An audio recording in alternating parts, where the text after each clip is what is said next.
ہم مسلمان صرف یہ نہیں مانتے کہ خدا ایک ہے، یہ کافی نہیں. مونوتھیزم کے معنی خدا ایک ہے، یہ ماننا کافی نہیں. ہم مسلمان مانتے ہیں توحید میں. توحید آتا ہے عربی لفظ وحدہ سے، مطلب یونیفیکیشن، مطلب وحدانیت، ٹو یونائٹ، ٹو کنسالیڈیٹ. صرف ایک خدا میں ماننا کافی نہیں ہے. اسلام میں توحید میں ماننا فرض ہے، اور توحید کے 3 قسمیں ہیں. پہلا ہے توحید ربوبیہ، دوسرا ہے توحید الاسماء و صفات، اور تیسرا ہے توحید العبادہ. پہلی قسم ہے توحید ربوبیہ، مطلب ساری کائنات کا رب ایک ہے، اور جتنی بھی چیزیں کائنات میں ہیں ساری چیزوں کو ضرورت ہے اس رب کی، لیکن اس رب کو کوئی بھی چیز کی ضرورت نہیں. Everything is dependent on ہم، but he is independent of anything and everything in this world. اسے کہتے ہیں توحید ربوبیہ. ہم مانتے ہیں کہ ہمارا خالق، ہمارا رب، ہمارا پالنے والا صرف ایک ہی رب ہے، اور ساری چیزیں جو کائنات میں ہیں ان کو ضرورت ہے اس رب کی، اور اس رب کو ہماری ضرورت نہیں. کوئی بھی چیز کائنات میں اس کو ضرورت نہیں. دوسری قسم ہے توحید الاسماء و صفات، مطلب خدا، اللہ کی صفات اور اللہ کے نام. اس توحید الاسماء و صفات کے 5 نقطے ہیں. پہلا نقطہ ہے کہ اللہ کو اس طریقے سے ڈسکرائب کرنا چاہیے. جب اللہ کے بارے میں آپ کہتے ہیں تو اس طریقے سے کہو جس طریقے سے اللہ اور اللہ کے رسول نے کہا. ہم اپنے دماغ سے اللہ کو ڈسکرائب نہیں کر سکتے. جس طریقے سے اللہ اور اللہ کے رسول محمد صلی اللہ علیہ وسلم نے اللہ کے بارے میں ذکر کرا اسی طریقے سے ہم کہہ سکتے. ہم اپنے دماغ سے اللہ کو ڈسکرائب نہیں کر سکتے. دوسرا نقطہ، اللہ کی صفات وہی ہے جو اللہ نے اپنے آپ کو کہا یا اللہ کے رسول نے کہا. آپ اپنے آپ اللہ کو صفات نہیں دے سکتے. مثال کے طور پہ قرآن میں لکھا ہے کہ اللہ کو غصہ آتا ہے. ہم یہ نہیں کہہ سکتے اللہ کی صفات الغاضب، غصہ ہونے والا. اللہ غصہ ہوتا ہے، لیکن اللہ یا اللہ کے رسول نے کبھی بھی نہیں کہا کہ اللہ کی صفات ہے غصہ ہونے والا الغاضب. یہ غلط ہے. صرف وہ صفات دینا چاہیے جو اللہ اور اللہ کے رسول نے دی. اللہ اور اللہ کے رسول نے جو نام اللہ کو دیا ہے صرف اس سے ہم پکار سکتے. تیسرا نقطہ، جو اللہ کی مخلوقات کی صفات ہے وہ ہم اللہ کو نہیں دے سکتے. ہم یہ نہیں کہہ سکتے کہ اللہ سبحانہ و تعالی جھوٹ بولتا ہے. جھوٹ بولنا انسان کی صفت ہے. ہم یہ نہیں کہہ سکتے کہ اللہ سبحانہ و تعالی بھول گیا. بھولنا اللہ کی مخلوق انسان کی صفت ہے. چوتھا نقطہ، اللہ کی صفات آپ اس کے مخلوقات کو نہیں دیکھ سکتے. جو اللہ کی صفات ہے، جو انسان ہے یا مخلوقات ہے، اس کو آپ نہیں دیکھ سکتے. آپ نہیں کہہ سکتے کیا میں جانتا ہوں ایک انسان جو لافانی ہے. لافانی اللہ کی صفات میں سے ہے. انسان لافانی ہو ہی نہیں سکتا. اور پانچواں نقطہ ہے کہ اللہ کا نام کسی انسان کو آپ نہیں دے سکتے. اگر دینا چاہتے ہیں اس کے آگے عبد لگانا ضروری ہے. مثال کے طور پہ آپ کسی انسان کو اللہ نہیں کہہ سکتے. کہنا ہے تو عبداللہ کہہ سکتے، اللہ کا عبد، اللہ کا بندہ. رحمان نہیں کہہ سکتے، عبد الرحمان کہہ سکتے کہ رحمان کا بندہ. اور آپ عبد کسی انسان کے آگے نہیں کر سکتے. آپ نہیں کہہ سکتے عبد الرسول، یہ غلط ہے. عبد، بندہ صرف اللہ کا ہو سکتا ہے انسان. یہ 5 نقطے ہیں توحید الاسماء و صفات کے. توحید کی تیسری قسم ہے توحید العبادہ، مطلب ہمیں صرف عبادت اللہ کی کرنا چاہیے، اس کے علاوہ کسی اور کی عبادت نہیں کرنا چاہیے. آپ اللہ کو رب مانتے، اللہ کو اچھے نام سے پکارتے، اچھے صفات دیتے، لیکن اللہ کے ساتھ کسی اور کو شریک کرے، کسی اور کی عبادت کرے تو یہ توحید العبادہ کے خلاف ہے. عبادت صرف اللہ کی ہونا چاہیے. اللہ کے علاوہ کسی اور کی عبادت کرے تو یہ توحید کے خلاف ہے۔ اسی لیے قرآن مجید میں لکھا ہے سورہ یونس میں سورہ نمبر 10 آیت نمبر 31 میں کہا جاتا ہے مشرکوں کے بارے میں، جب آپ مشرکوں سے پوچھیں گے کہ اس کائنات میں ساری چیزیں کس نے بنائی، آسمان اور زمین کے بیچ میں، اس کائنات میں سننے کی قوت کس کی ہے، کون وہ شخص ہے جو سب سے پاورفل ہے، اس کائنات میں کون ہے جو مردوں میں جان ڈالتا ہے اور زندوں کو موت دیتا ہے، اس کائنات میں سب سے پاورفل کون ہے، یہ مشرک کہیں گے اللہ۔ پھر آپ اللہ کے ساتھ دوسروں کو شریک کیوں کرتے؟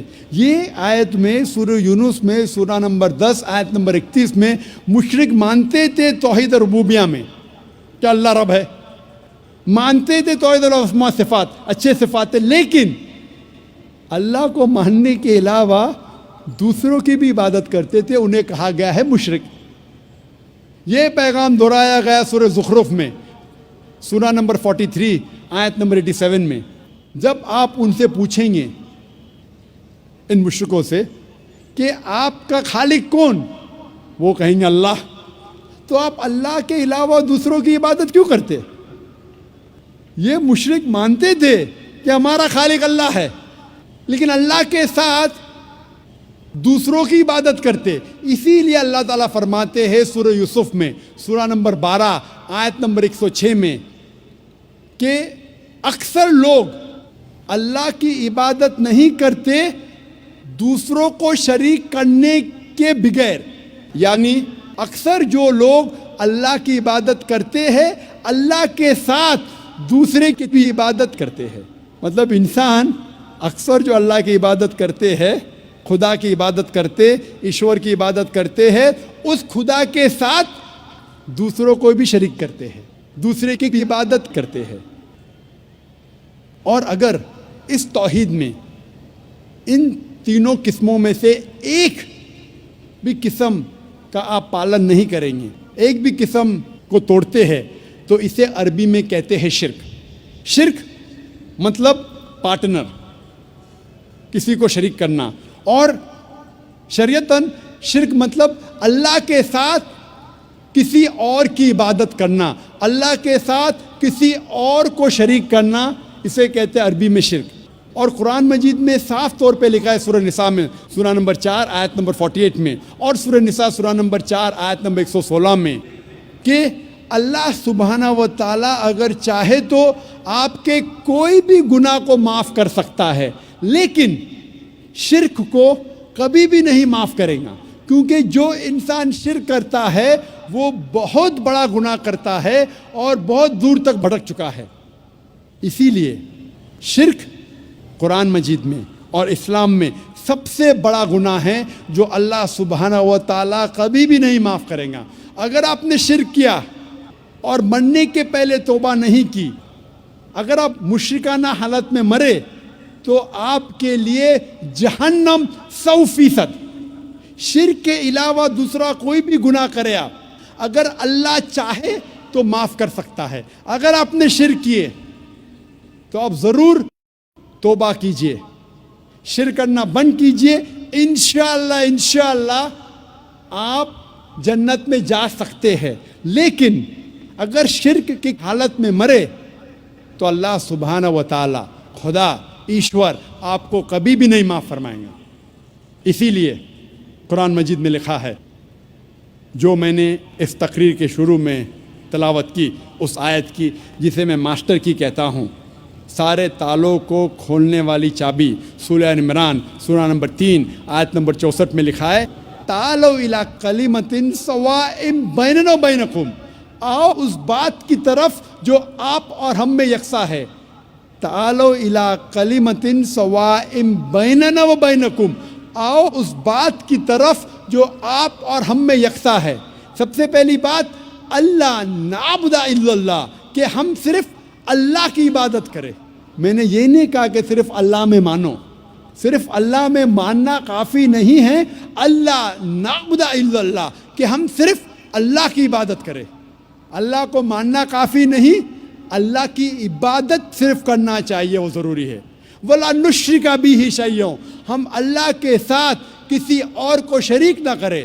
وَلَا يَتَّخِذَ بَعْضُنَا بَعْضًا أَرْبَابًا مِّن دُونِ اللَّهِ، کہ ہم آپس میں اللہ کے علاوہ کسی اور کو معبود نہ بنائیں، یہ ضروری ہے۔ وَلَا نُشْرِكَ بِهِ شَيْئًا وَلَا يَتَّخِذَ بَعْضُنَا بَعْضًا أَرْبَابًا مِّن دُونِ اللَّهِ فَإِن تَوَلَّوْا فَقُولُوا اشْهَدُوا بِأَنَّا مُسْلِمُونَ، اور اگر اس کے بعد وہ لوگ نہیں مانتے تو ہم گواہی دیتے ہیں کہ ہم مسلمان ہیں، ہم اللہ کی عبادت کرتے ہیں اور اللہ کا کہنا مانتے ہیں۔ یہی پیغام عیسیٰ علیہ السلام نے دیا۔ قرآن مجید میں لکھا ہے سورہ مائدہ میں سورہ نمبر 5 آیت نمبر 72 میں، لَقَدْ كَفَرَ الَّذِينَ قَالُوا إِنَّ اللَّهَ هُوَ الْمَسِيحُ ابْنُ مَرْیَمَ، وہ لوگ کفر کر رہے ہیں جو لوگ کہتے ہیں کیا عیسیٰ علیہ السلام ابن مریم اللہ ہے، وہ لوگ کفر کر رہے۔ وقال المسیح، لیکن عیسیٰ علیہ السلام نے کہا یا بنی اسرائیل، اے بنی اسرائیل، اعبد اللہ، اللہ کی عبادت کرو، ربی و ربکم، جو میرا رب اور آپ کا رب ہے۔ انما یشرک باللہ، اگر اللہ کے ساتھ کسی نے دوسرے کو شریک کرا، فقد حرم اللہ علیہ الجنہ، جنت آپ کے لیے حرام ہو جائیں گی، وما وہ النار وما للظالمین من انصار، اور آپ کے لیے جہنم کی آگ ہے، اور ظالم کے لیے آخرت میں کوئی مددگار نہیں۔ عیسیٰ علیہ السلام فرماتے انما یشرک باللہ، اگر اللہ کے ساتھ کوئی کسی کو شریک کرتا ہے، فقد حرم اللہ علیہ الجنہ، جنت اس کے لیے حرام ہے، وما وہ النار وما للظالمین من انصار، اور اس کے لیے دوزخ کی آگ ہے، اور ظالموں کے لیے آخرت میں کوئی مددگار نہیں ہے۔